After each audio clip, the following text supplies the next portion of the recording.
Akwa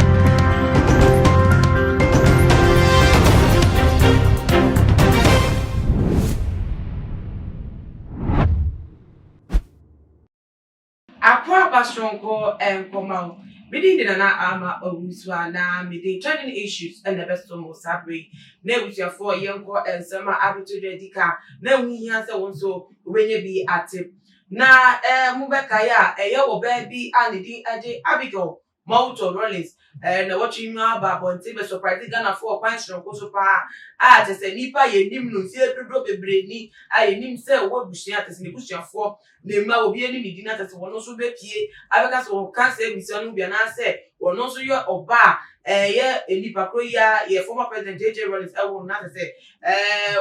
amagana for enwadro mu pa ba ni nyemu no ni sem keka ye mu ni achi no wo ye na dream say wo ko ye Accra International Conference Center e bra na to say dey ye JJ Rollins ni mu no ato empemu agofo twa ni wisha no na te say soldier for any police for esi no ho ekwan efi ho atese na ho videos na beto abonte na yenso enim say ye mayi emu no amamra hodo wo mayi mu eche say nipa bi ewu a nebusuafo na te say wo mo etai ben ni mu ana say wo mo tai ben ti say na ye wo kakra say wakoye wo no ade betu dwa say wo ye oba ni ye say si no ho kwan say wo hu ne papa na say ekofo bi say na obayi ni nsem okeka ye no ana enye no pressa ana no aso say wakomu ebusuafo ni nu say pass ne papa any your former president JJ Rollins amade so bobo edin to say ye mama Grace o mabo do na nim na mama dokuru edi mepie mu nti ase de wo nyina so o ka na nsem no hwere nim bia so a wo ya say papa kakra na say ma enkofo asum ni o ma dwen wan mu na kakra na no nam so amasa bre amne mu ka say ye so memu ensem ebia betodwa no no eche say ye ebusuafo no ade atum say no kwasem oba na sem o kan bia no ewomu na mpacho misi subiem misi subiem allegations rumors ayenya na me biemu editor na tra ebusuafo no bi ekasa on anonymity say wo mo edi awon adanse say oba no eba wo mo krom ye delu kope ye 2002 mate say ye ni papa ye former president JJ Rollins so wo mo friend be fie wan deny ono so wan accept say no press akwan ne babat ni ahofama any ye ebre disu no nyema wo ye ma no say wo sending ni sika so won fa ni adwuma ne account say and because say na say oba no ka wo mo busu mu nte no na nam to ma say free 2002 dey wo mo ni pa artist wasat na wo mo enche kakra nti wo mo di wadan say oba na sem ma wo ka nia no wo mu sa na no to say abekle ne kakra ba ni niam no wo ma bonti whole ya meka nti if it's on the basis of anonymity so there na they say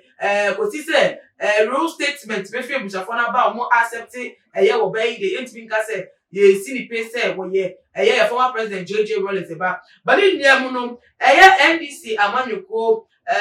Beni Bakwa waka ho ni di Mr. Jaffet Festus Bede waba bontin abebo busuafo no ene ebiem so aban to boss de omo ye oba no ni kwa bukra say video abeto da soja ne police force no kwan say wo ko hye emu na ono SS ne papa emu no ntwakwa mukra enye inhuman no make ya papa na wadam pemu kra mpo no ti ase no onye yimu e woni pemu obi atimi ben bi nti so ewu pa ba ne say na soja fo ma me ba ko pe onte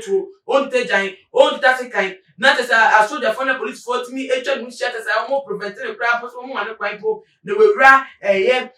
ho ye de ne papa no ni suppose father no de ato na eno na nam so ama te so aba bonte abekasa e da fo na we or the to jam on the Facebook page on now say I am so disappointed in Mr. Dr. Donald Agumenu, Mr. Leslie Mensah Tamaklo, Colonel Agbotri, Ambassador Gbeho, leaders of the Agbotri family with regards to how the thugs in the military and Nana Akufo-Addo are treating the 52-year-old woman claiming to be the first daughter of our late former president. What's the work of Peace Council, the clergy, the leaders of religious groups, the Council of State, and other renowned groups that seek for justice for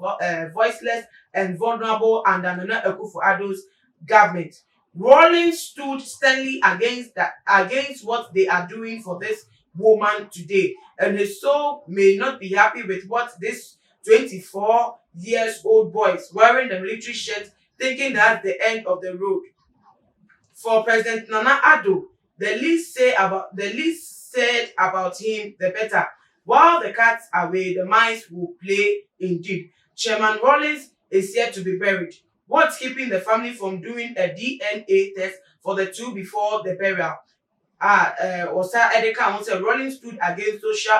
social injustice. And why is Nana Addo and Kunedu promoting it at the last hours of his lifeless body on earth? As a niano, what the air cassetia, a choir and nam so Elma just one more edifa a omade mame Abigail, Mount to Rollins F. So they say. One more in after children grab us a woman quite crapo emanate and bay for no temple. Then ask someone what can woman you to ma. Mono that's why that hope. Then woman to me and ye who cardiac chromophile where DNA testing someone can cross them and I say, I told them did not say one way by the moon air to know. I JJ with not as a woman say any moon. I don't know, but speaking of moon was a form where the assembly yempen ye yanka. Asema ye Mr. Jeffet Festus be doing kind there. I quite said I said boss so one mood in danger because yeah so the fun who see my men no crime crap no na e for me more money say na ye man peni na obi former president JJ Wallace na na kuna do Wallace oni obi enti then as one year the cost so na mpo no ye say him say sa da krona na ye man peni ote so former president JM any ebiom so no former president J Ekufo wo mo eko Accra International Conference Center or Ekoshe Muniti bibi eni krapa no ko mutimi makwan ma wo bia wo mu nim no alas wo bia busafo no nyi ntum se we buteni ma emuni nche because abeni mpelifo amampelifo na eba yenim so se amampelifo ko be bia bi wa security ni tight enu ti se on nya sa ti se yedina ba bo dey yi fani ma bo ti se ono eri jeje ba a odika ti se obi a meji ntu wa so there na e dey ma ti se a police fo na so da fo no wo ma no kwan ma no ko nti nsem no si e ka ni si e ka no bi e se fatam ye nya no politics ye nya no ye entity mu ade bi ase na be ya e bi adwefofo bi e beto ni patrim ye ka no se na sem no eti fate se na be ya obi a ebenya entiase efi ma ni nia mu no ma me no kwa mo fa so di si ni kwan na e could have been a better way manage than say better obey mu ati obi a odina se ma to say papa no na te se e pa wo pa mu na te se enye fe entwa komiti no so no empelifo empe wo asem enka na te se wo mo settle sa eye argument ya enam fi ma na se doubt a edi abeto amanfo etim no nti busafo bidi esi ne meka no se mo betimi edi madwen twa no so atwaye e we comment section na ma bi mu to ma share video we on all the social media platform mo follow yen Instagram, Twitter so at @tumagh_ Facebook @tumagh. Na na ma wuzu a enemy de nyame adoma e de share bi makam.